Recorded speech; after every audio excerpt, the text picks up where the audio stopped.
கியாமத்துடைய நாளையிலே முதலாவதாக விசாரிக்கப்படும் தொழுகையை பற்றி அபரானியுடைய ரிவாயத் சொன்னாங்க ஸல்லல்லாஹு அலைஹி வஸல்லம் அவர்கள், அவ்வலு மா யுஹாஸபு பிஹில் அப்து யௌமல் கியாமஹ் அஸ்ஸலாஹ்.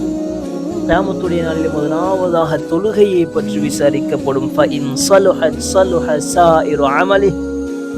அவனுடைய தொழுகை சீராக இருந்தால் என்னைய எல்லா அமல்களும் சீராக இருக்கும்.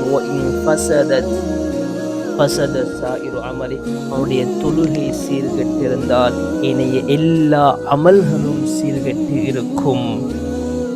கண்ணியமானவர்களே, இத்துணை வருடங்களாக தொழுகிறோம். நாம் பருவ வயதை அடைந்ததிலிருந்து இன்று வரைக்கும் எமக்கு எத்தனை வயதாகிவிட்டது, எவ்வளோ காலமாக தொழுகிறோம், என்னுடைய தொழுகையுடைய நிலைமை என்ன, 100க்கு 100 நான் சரியான முறையில் தொழுகையை நிறைவேற்றுகிறேனா, தொழுகையுடைய கடமைகள் என்ன, தொழுகையுடைய நிபந்தனைகள் என்ன, ஆரம்ப தக்பீருடைய நிபந்தனைகள் என்ன, சூரத்துல் ஃபாத்திஹா சரியான முறையில் ஓதவில்லை என்றால் தொழுகையே கூடாது.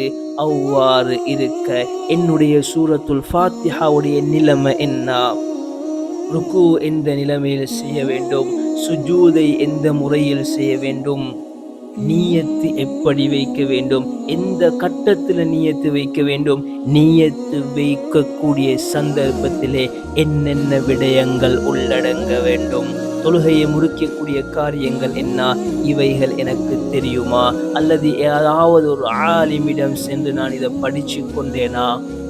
கண்ணியமானவர்களே, குறைந்தபட்சம் தொழுகையுடைய கடமைகள் என்ன, தொழுகையுடைய சூரத்துல் ஃபாத்திஹா, அத்தஹியாத், இந்த கட்டாயமாக ஓத வேண்டியவைகளையாவது மாத்திரமாவது நான் படித்திருக்கிறேனா என்று நாம் சிந்தித்து பார்க்க வேண்டும்.